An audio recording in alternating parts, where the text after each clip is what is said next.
All right. Well, we are in the prophetic section of our study in Israelology, ecclesiology, and eschatology. This is the last section. It's going to cover 3 modules. And we start with an overview of future history with prophecy that remains yet to be accomplished. And then we'll go into more detail on some of these specific events. Through the study on the church, we covered in some detail the rapture. What we didn't cover in very much detail was its timing, although we know that it is the next thing on the prophetic calendar.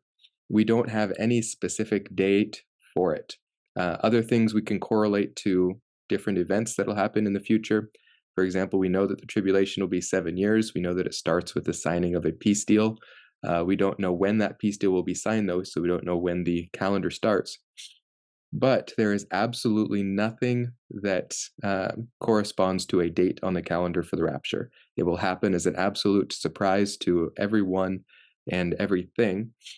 And there's no point in trying to guess when it will happen. The only thing we know is it will happen before the events of the tribulation. So we won't see any of the tribulation events occur, though we might see preparations being laid for them. Preparations don't necessarily guarantee a result either. So we might see things that look like they're setting up for the future end time events, but that doesn't mean that the future end time events are actually a certain amount of time away. We can't say, for example, we see a specific kind of evil in the world today, therefore the Antichrist is 3 years away. We can never do that because things can change quickly. So even if we see shadows of the things to come, we don't have any credence to put a date on when that end is going to happen. And so we need to live as the first century Christians did, always expecting the coming of Jesus at any time to take away his church before unleashing his wrath on the world and wresting the kingdom of the Antichrist away from his hands. So with that, we'll begin. Actually, we're going to start with a historical overview because prophecy isn't isolated from the history that's already happened. It is the conclusion to all that history. We will start with a historic overview. For example, we get some overviews of history, both in Revelation and smaller portions, but especially in the book of Daniel. Daniel was not considered by the Jews to be a prophetic book. It was considered to be part of the writings, which would include histories. And so it's considered primarily a history book in the same way as First and Second Kings, First and Second Samuel, the books of Chronicles. Daniel was considered very much in line with those, probably most in line with Ezra, Nehemiah, and Esther. Now, that's not to say he wasn't a prophet and that the book does not have prophecy in it. It's just that Daniel was not by career a prophet. A prophet, that was his job. That was what he did. Daniel was a government official in Babylon, having come out of Israel during the captivity by Babylon. And so his book, as a government official who did prophesy, went into the histories. And so we get lots of history in Daniel as well as prophetic revelation. Excuse me. So this we can trace all the way, of course, from the creation, the fall, the flood, Babel, and Abraham. We get all this in Genesis, and then the histories of the Old Testament tell us of Israel's captivity in Egypt and the exodus from Egypt, the period of the judges leading up to the period of the kings and the building of the temple, and Israel's disobedience and captivity in Babylon. But it's not until we get to Daniel that we see a bit more of a global perspective. Having begun with Abraham, the book of Genesis, Moses leaves off with global history and focuses in on Jewish history.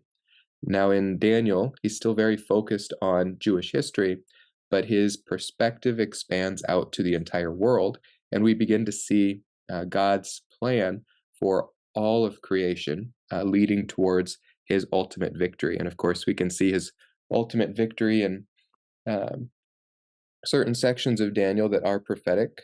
For example, Daniel chapter 7, verses 9 and 10, I believe it is. Yeah, verses 9 and 10, he says, I kept looking until thrones were set up, and the Ancient of Days took his seat. His vesture was like white snow, and the hair of his head like pure wool. His throne was ablaze with flames. Its wheels were a burning fire. A river of fire was flowing and coming out from him. Thousands upon thousands were attending him. Myriads upon myriads were standing before him. The court sat, and the books were open.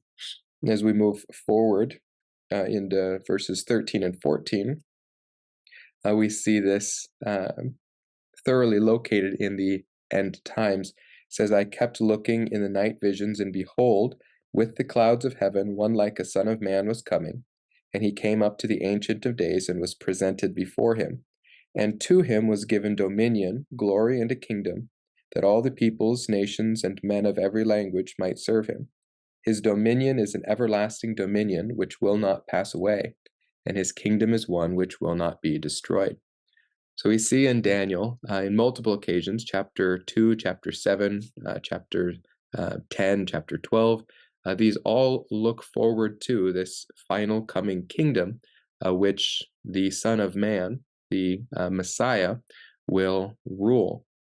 And this is particularly important for Israel during the time of their captivity in Babylon, because they had been promised a kingdom. They were told that God would use them to establish his kingdom here on earth, and they're awaiting their king. They're awaiting specifically the Davidic king that was promised in 2 Samuel chapter 7. When they come back into the land after captivity, they're going to write the books of 1st and 2nd Chronicles, and again, they'll focus primarily on that Davidic promise. The books of Chronicles are much more positive, you might say, than the books of Kings, which looks primarily at the failures of the kings in the Davidic line. The books of Chronicles really idealize the life and service of those kings, and they're always looking forward to that coming Davidic king. This was the primary hope of Israel during the time of their captivity and coming out of captivity. But it's through this that we see a snapshot of what God has already done in history and what he's going to be doing. And we see it in Daniel's night visions that are often interpreted for us by whatever angels are attending to him. For example, between verses 9 and 10 and 13 and 14, these visions are interpreted for him in Daniel chapter 7. We also then can identify, because of these interpretations, what these sometimes odd visions mean. So we have in Daniel chapter 2 this statue, or this image that Nebuchadnezzar had dreamed of, and it was a head of gold and a chest of silver, a waist of bronze, and legs of iron. And then, of course, feet mixed clay and iron. And these are interpreted for him as him being the golden head. He is Babylon, the king of the world at that time. We see that while God had plans and still has plans for Israel to be the central kingdom of the entire world, at that time, Babylon was the central kingdom of that world. Now, the Babylonians had conquered just very recently had conquered the Assyrian Empire, and this was what led Nebuchadnezzar to have enough power to go in and take Israel in the first place. Can't remember what that battle was called, but there was a battle up near Haran where Abraham had come from and where his family was left behind. And this is where Nebuchadnezzar conquered the king of Assyria, and the Egyptian king at that time had tried to stop Nebuchadnezzar from winning that battle so as to keep Nebuchadnezzar from having major power. We've got these three major kingdoms back then battling it out, where Egypt had been the major world power during Israel's captivity, and then Assyria was the world power, and the Assyrian Empire uh, hauled away in 722 the northern 10 tribes of Israel as part of their punishment for covenant disobedience. And now we've got this third major world kingdom, Babylon, which is the reemergence of the same civilization that the Tower of Babel had focused around back in Abraham's day. So we've got things already kind of coming full circle, even in Daniel's day with Babylon. And this is where we see in Daniel chapter 4 that God has given a measure of dominion here to Nebuchadnezzar, and that dominion is going to remain with Gentile kingdoms until the time of the Messiah. And so that Messiah would finally be the one who would wrest that kingdom, the kingdoms that's dominated by Gentile powers, and restore it to the Jewish kingdom that has always been expected since the promise to Abraham. And then, of course, the fall of Nebuchadnezzar and of Babylon are predicted in the book of Daniel, and they're even seen to come about when Cyrus comes in and conquers Babylon under Nebuchadnezzar's nephew in Daniel chapter 5. And Daniel's set up as a leader in that kingdom as well, in Medo-Persia. And it's under Medo-Persia's rule that Israel is allowed to return back to their nation, to Israel. And so if we look at Daniel chapter 9 here, excuse me. We see in Daniel chapter 9, it's the first year of Darius, the son of Ahasuerus, of Median descent. So we've moved from the Babylonian Empire that we saw in Daniel's chapter 1 through 4. We're now in the Median Empire, who was made king over the kingdom of the Chaldeans. In the first year of his reign, I, Daniel, observed in the books of the number of the years, the number of the years which was revealed as the word of the Lord to Jeremiah the prophet for the completion of the desolation of Jerusalem, namely 70 years. Now, Jeremiah was actually a contemporary of Daniel. Jeremiah is what we would call an 11th hour prophet. While the prophets had been around for 200 or 300 years predicting the fall of Israel because of covenant unfaithfulness, telling Israel of their need to turn back to the covenant and to follow the Mosaic covenant. You remember that was specifically correlated with the land promise of the Abrahamic covenant and the amplification in the land covenant when they came back out of Egypt and entered into the land of Israel. Their use of that land was contingent on their obedience to the Mosaic covenant. And so having failed to be obedient to that covenant, they were taken out into captivity. So we want to look back, keep your finger in Daniel because that's going to be where we stay for a bit. We want to look back at Deuteronomy chapter 29, actually 28 through 29. And in 28, this is Israel in the second generation after the Exodus. The first generation failed to enter the land because of disobedience. Now the second generation is being given the opportunity. This we'll also see as kind of a pattern for Israel. The first generation, first century Israel failed to receive their king, but the next generation to whom it's offered will receive their king. In the same way, the first generation out of the Exodus failed to enter the land, but the second generation was faithful and entered the land. But this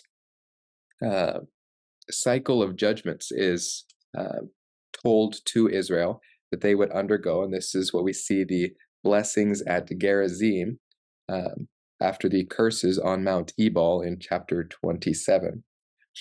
Let's see.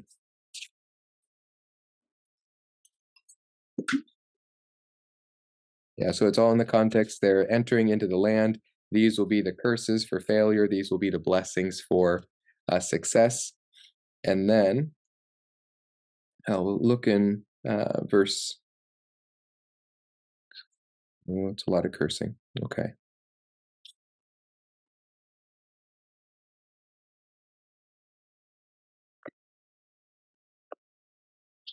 All right. Well, if you read through chapter 28 in your own time, you'll see 5 different cycles of judgment that Israel is predicted to undergo.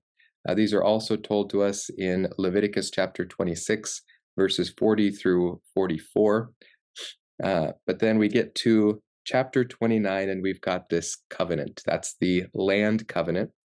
We've focused a bit on it. We have, these are the words of the covenant which the Lord commanded Moses to make with the sons of Israel in the land of Moab, beside the covenant which he had made with them at Horeb. The covenant that he made with them at Horeb, or Mount Sinai, was the Mosaic covenant, and here in the land of Moab was an additional covenant. This is the land covenant. So it's cast alongside that Mosaic covenant. And Moses summoned all Israel and said to them, "You have seen all that the Lord did before your eyes in the land of Egypt, to Pharaoh and all his servants and all his land, the great trials which your eyes have seen, those great signs and wonders. Yet to this day the Lord has not given you a heart to know, or eyes to see, nor ears to hear.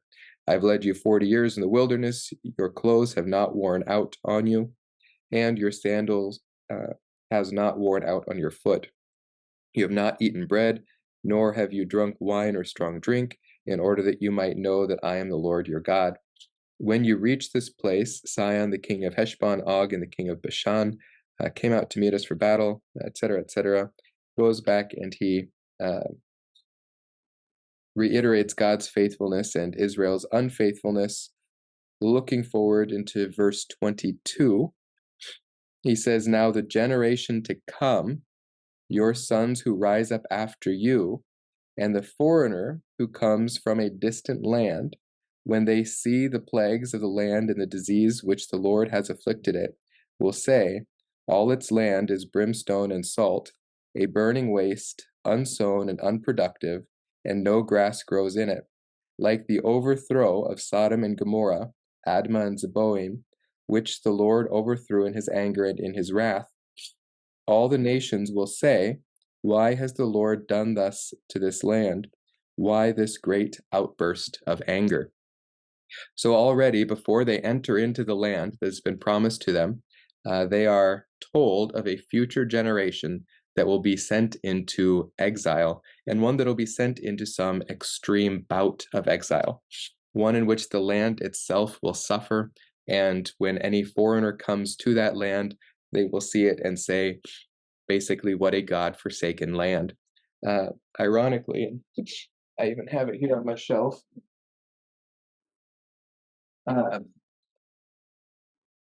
If you've ever read Innocents Abroad by Mark Twain, no, well, you know who Mark Twain is, obviously, but he took a trip to Israel prior to Israel's return in 1948, and almost word for word recited Deuteronomy 29:23 through 24.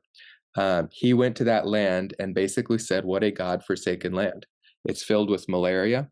It's not suitable to grow anything. It is basically the pit of the entire world. And within a few years, not even a complete generation of Israel returning to the land became one of the most prosperous lands in the world per capita.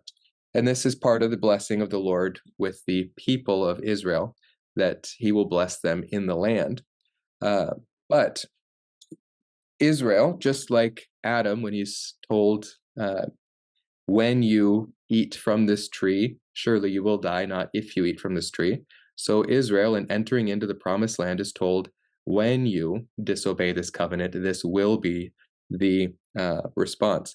And so Israel should have expected these periods of judgment and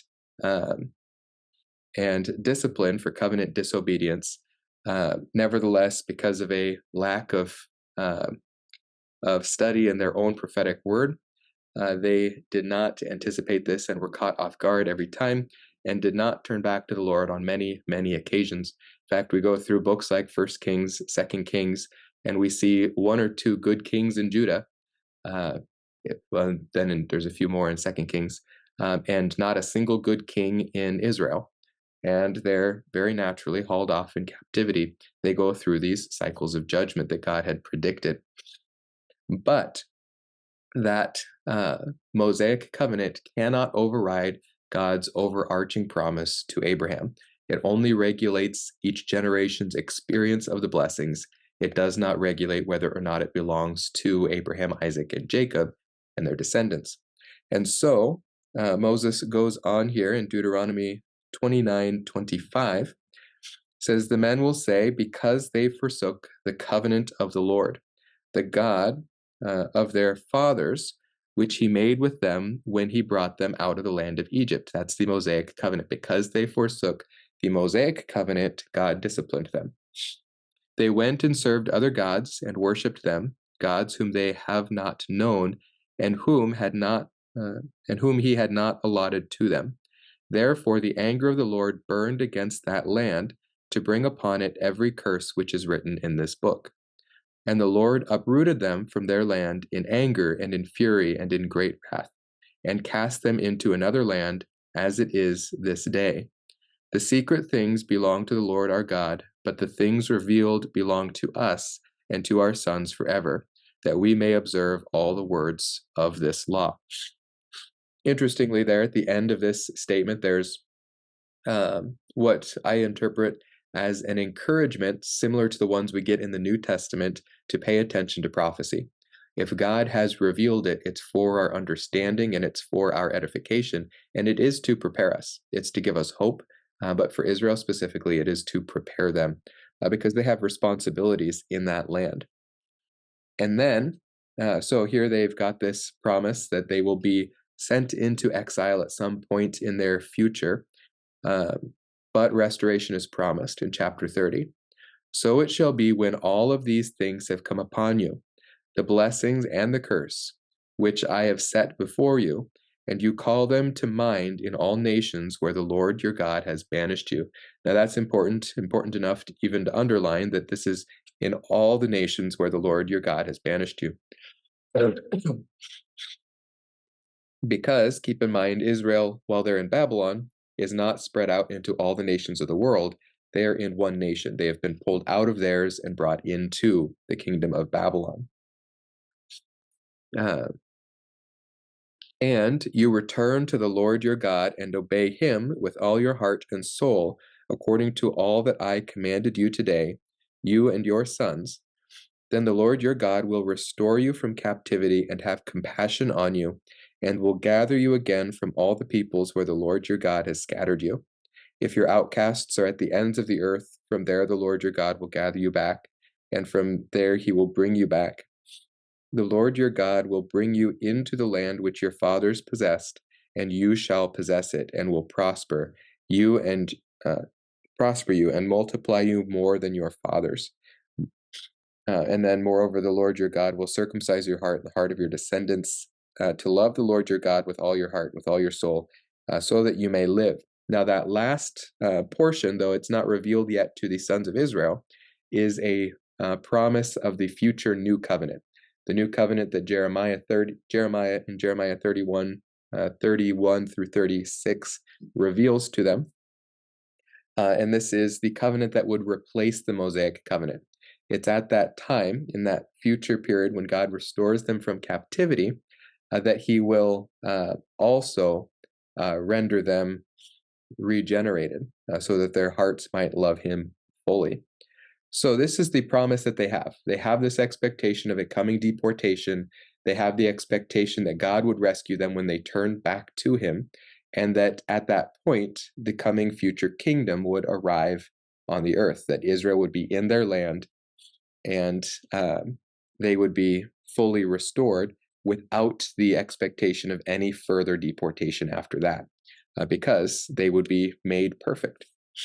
And so now we turn back to Daniel, and Daniel chapter 9, and he has been reading the book of Jeremiah, Jeremiah was prophesying in Judah before the Babylonian captivity, and he was prophesying in Judah during the point of no return, where the Babylonian Empire conquered Israel, or conquered Judah rather, and began hauling off its men, such as Daniel and his 3 friends, along with many, many others.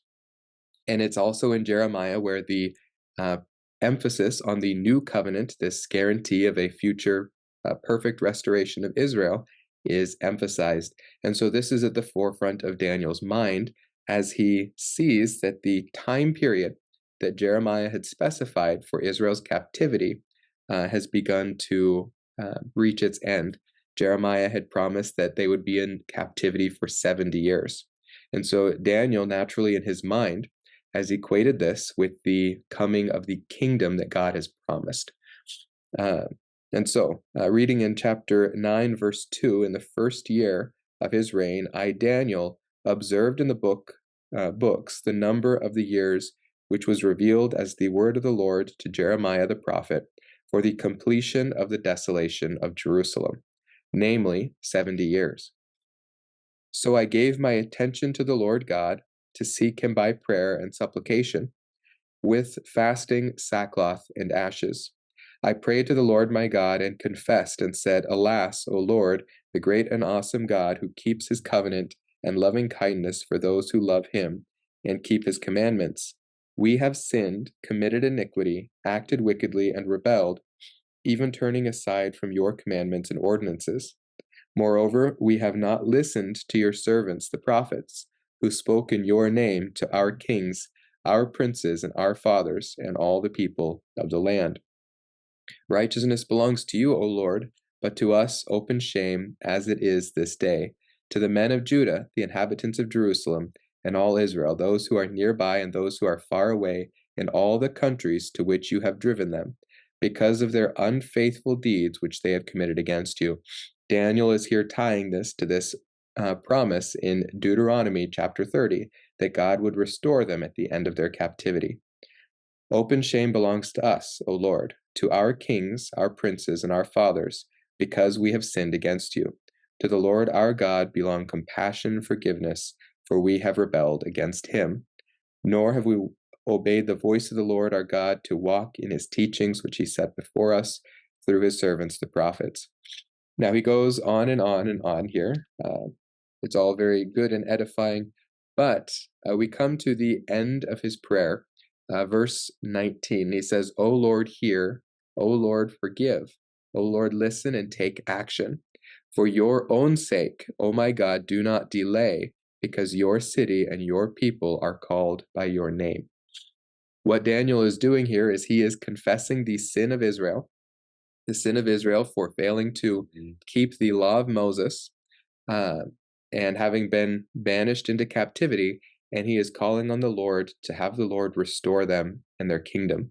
And this is when God sends an angel. God sends Gabriel to Daniel to explain to him more about his prophetic plan. Verse 20, now while I was speaking and praying and confessing my sin and the sin of my people Israel. Now let's hold that thought there and keep your finger in Daniel chapter 9 and turn back to Leviticus chapter 26 and verse 40.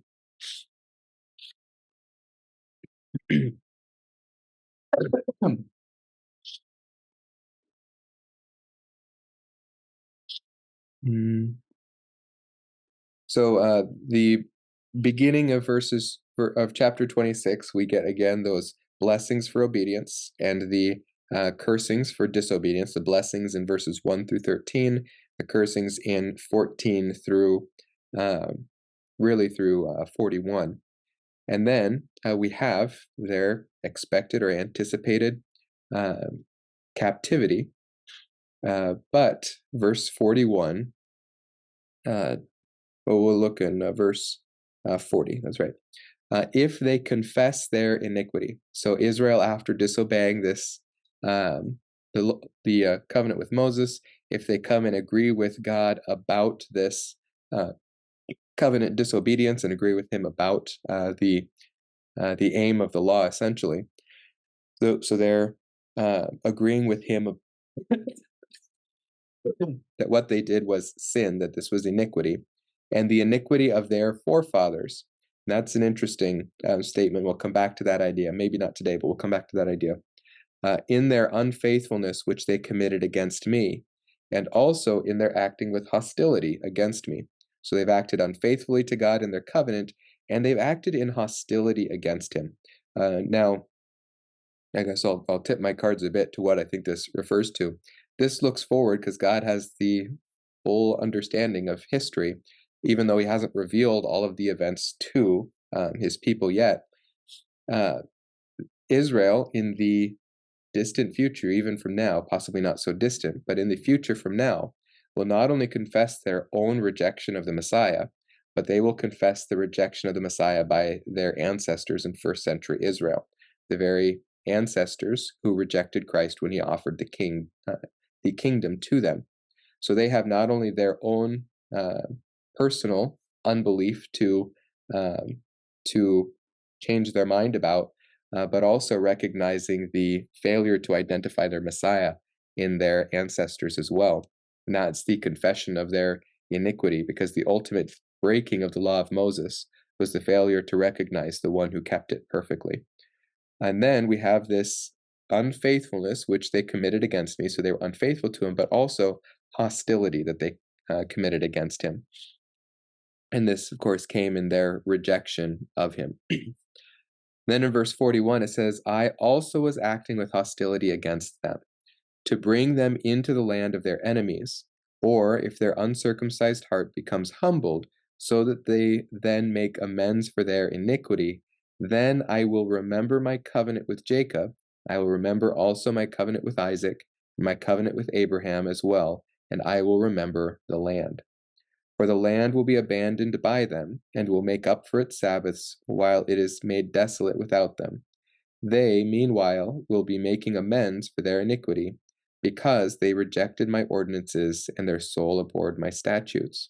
Yet in despite of this, when they are in the land of their enemies, I will not reject them, nor will I so abhor them as to destroy them, breaking my covenant with them, for I am the Lord your God, their God.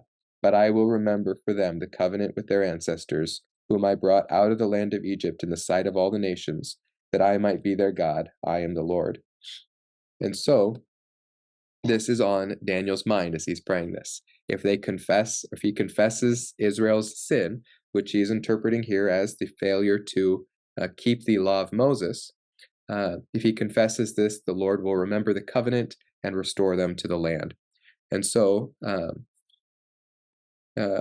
while I was speaking and praying, verse 20, and confessing my sin and the sin of my people Israel, and presenting my supplication before the Lord my God in behalf of the holy mountain of my God, while I was still speaking in prayer, the man Gabriel, whom I had seen in the vision previously, came to me in my extreme weariness about the time of the evening offering. He gave me instruction and walked with me and said, O Daniel, I have now come forth to give you insight and understanding. At the beginning of your supplications, the command was issued that I have come to tell you, for you are highly esteemed, and so give heed to the message and gain understanding of the vision. And so now this is where the angel Gabriel gives Daniel more prophetic insight so that he better understands God's prophetic plan. And this unfortunately comes this unfortunately for Daniel means that he will not be seeing the kingdom in the next few years. But Gabriel first corrects his timeline.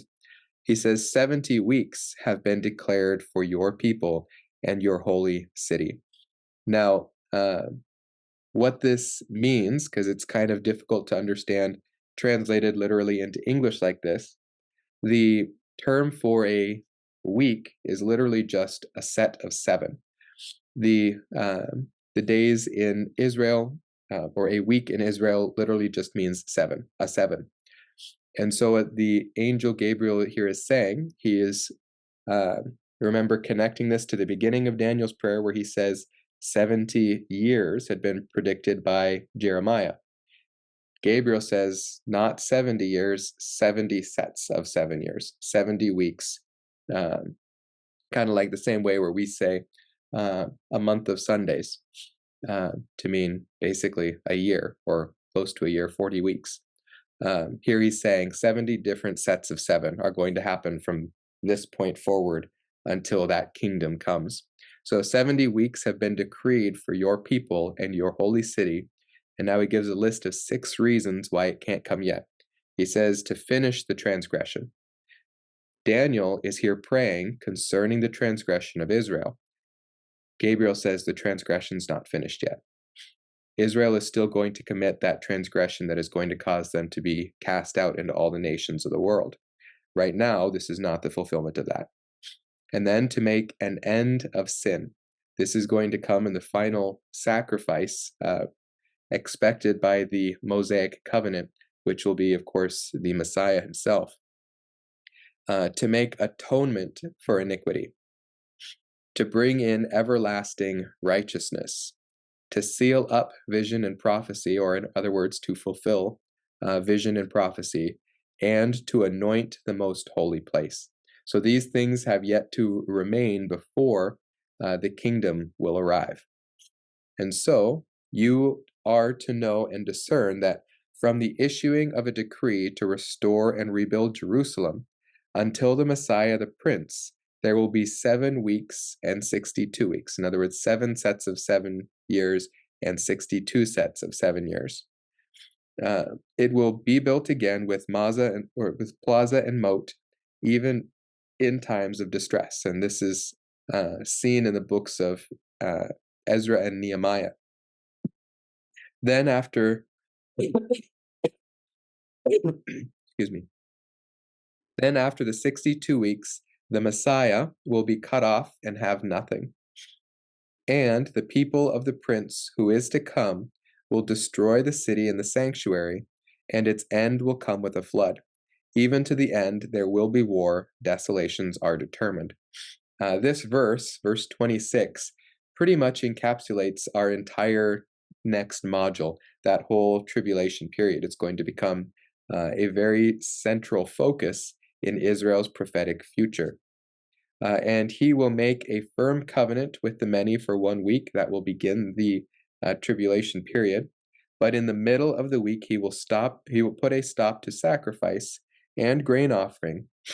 And on the wing of abominations will come one who makes desolate, even until a complete destruction, one that is decreed, is poured out on the one who makes desolate. So a complete destruction is expected to be poured out on the Antichrist. And it's not until he and his kingdom are completely destroyed that God will bring about his kingdom on this earth. Now, this timeline is new for Daniel, but the information concerning future events is not. For example, back in Daniel chapter 2, while he was still in the Babylonian Empire, he saw the coming future total destruction of the kingdoms of this world. It wasn't that the kingdom of God would arise out of these kingdoms, but rather that they would be utterly destroyed, and that God would bring his kingdom made without hands. We look back to Daniel chapter 2 for that.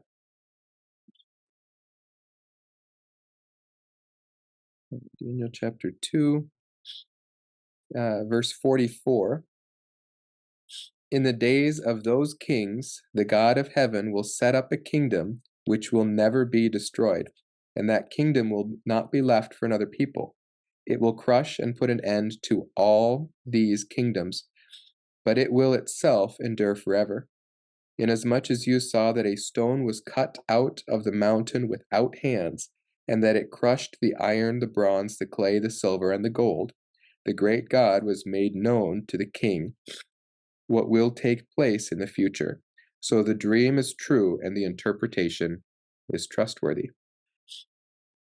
So this is now Israel's prophetic timeline that they should have been paying attention to, and they should have been able to calculate exactly when the Messiah would arrive, when he would be cut off, and then they know the events that will precipitate a time of trouble, or a time later becomes called the time of Jacob's trouble.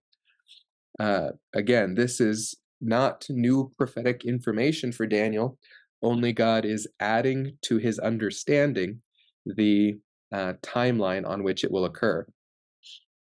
Now, as I mentioned, when they came back out of captivity, because God was about to end their captivity, but he was not about to bring the kingdom that had been promised to them, because the Messiah had not yet arrived. They came back into the land, and Ezra, one of the Ezra and Zerubbabel reinstated the worship of God and the obedience to the Mosaic law within Israel. Ezra is credited with being the father of the scribes in Israel. They restored the study of the Torah, the study of Scripture, so that Israel would not abandon the law of Moses again and come under this this judgment that they had come under. And these were good and virtuous efforts on the part of Ezra. Unfortunately, what his school of scribes became is known as Pharisees in the Gospels, where they went to such an effort to keep the law of Moses that they built a wall of rules around it. No longer then were they keeping the rules that God had established for them in Israel, but they were keeping their own rules that kept them away from breaking the rules of the law of Moses. For example, God told them to remember the Sabbath day and keep it holy. From that one rule, 15,000 additional rules were added by the Pharisees over the next 400 years. So that no longer were they keeping the Sabbath in the way that God had intended them to do, but rather the Sabbath had become a heavy burden on them. And so we see the conflicts with Jesus, the Messiah, in the Gospels with these Pharisees, because once again, they have abandoned the law of Moses. Only this time they didn't abandon it for licentiousness, they abandoned it for legalism, their own rules, their own laws, and they elevated their own words above God's words. Both of these are an abandonment of God's word. But over these 400 years, or especially through the first couple of generations coming out of the captivity, they were truly trusting in these prophecies of Daniel. We see them having issued the decree to go and rebuild the city. They rebuilt the city with the wall and the moat, even while the surrounding tribes and nations were opposing them doing that.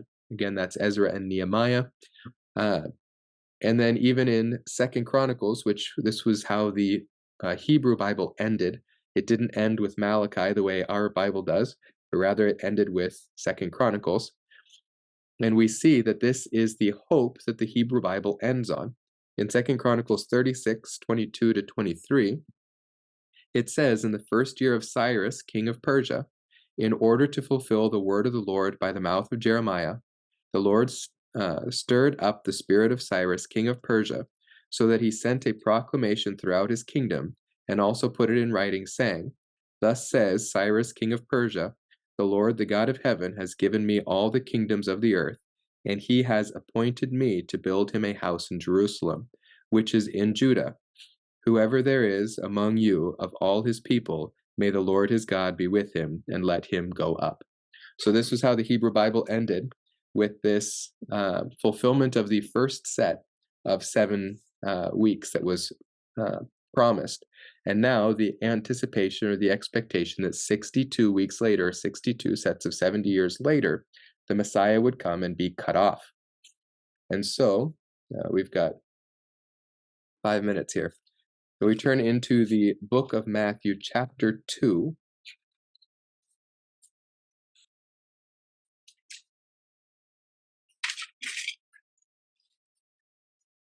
Excuse me. Right at the beginning of chapter 2, after the genealogy and conception of Jesus, we have his birth story. This is how the New Testament begins. So following right after the fulfillment of Daniel's first 7 sets of 70, we now have the fulfillment of the second set of 70, or of 62 weeks. It says, "Now after Jesus was born in Bethlehem of Judea, in the days of Herod the king, Magi from the east arrived in Jerusalem, saying, 'Where is he who has been born the King of the Jews? For we saw his star in the east and have come up to worship him.'" Now, this connects two different prophecies that the Magi had. Daniel, though in Aramaic it wasn't called a magi, here in the Greek it's called magi. It's the same word as a wise man. Daniel was the head of the school of the wise men in Babylon. This is how he's described in Daniel chapter 2, and I believe in Daniel chapter 5 as well. He is the head of the school of the Magi in Babylon. And so they have his prophecy. They have this prophecy of Daniel chapter 9. They know the timeline of when to expect the coming king of the world. And they also have another prophecy given by Balaam back in Numbers chapter 20, I believe, that a star would indicate the birth of the king of Israel. And so these Magi now arrive from the east, and they arrive in Jerusalem, saying, "Where is he who has been born King of the Jews? For we saw his star in the east and have come up to worship him."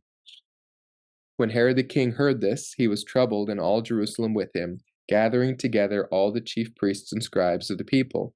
He inquired of them where the Messiah was to be born. You see, Herod understood that this was the Messiah that Israel had expected.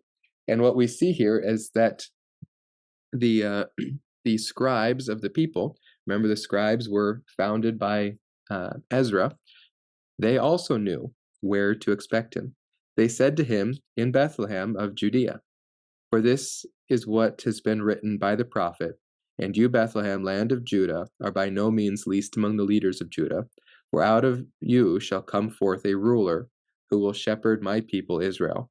Then Herod secretly called the Magi and determined from them the exact time the star appeared, and he sent them to Bethlehem and said, "Go search carefully for the child, and when you have found him, report to me so that I too may come to worship him." Of course, the king does not go to worship him, but he issues an order that he be executed, that actually he kill all the children under 2 years old.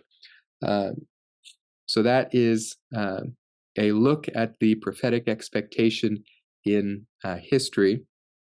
This is only, slide 3 of 54 that I had today. So we'll have to pick it back up next time.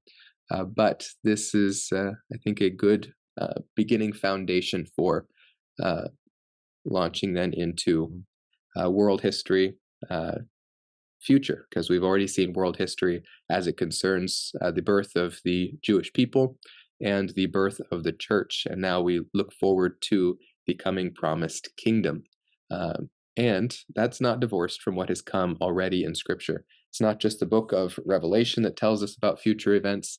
It's most of the Old Testament looks forward to the future coming kingdom for Israel. And so we'll pick back up here next week.